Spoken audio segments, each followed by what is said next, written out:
Okay, this video is going to show how to cut our scraper tip and how to bend this thing. So bending's easy. You start a sketch on the face.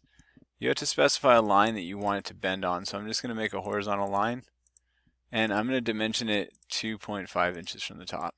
So just click both lines, type in 0.25, click finish sketch. Bend is under modify. So you click on that, go down, bend part, and then you just select the line that you want it to bend on. You can mess around with the radiuses if you want. I'm going to leave it 1 inch and I'm going to put in 15 degrees as the angle. There are other things that you can change, but I'm just going to do that. Okay, so there's our bent ice scraper for maximum scraping. And then the other thing that I'm going to do is I'm going to cut this edge, and so you could probably do a chamfer if you can get that to work at 45 degrees, but I'm just going to do a 45-degree cut. So what I'm going to do is go there, make a sketch on that little box, take my line, go here.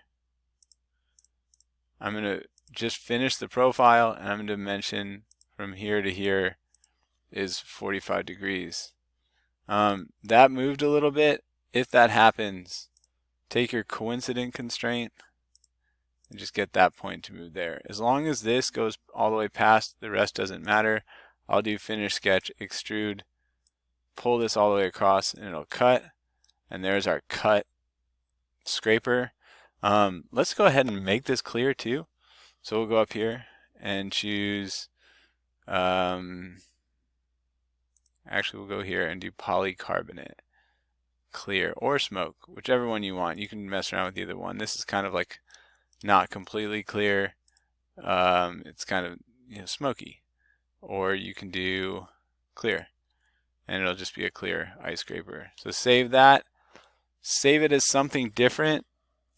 Oh, I already did it, but you should save this as scraper bent, because we don't want to put this into Aspire bent like this or it won't work. So you just save it as scraper bent.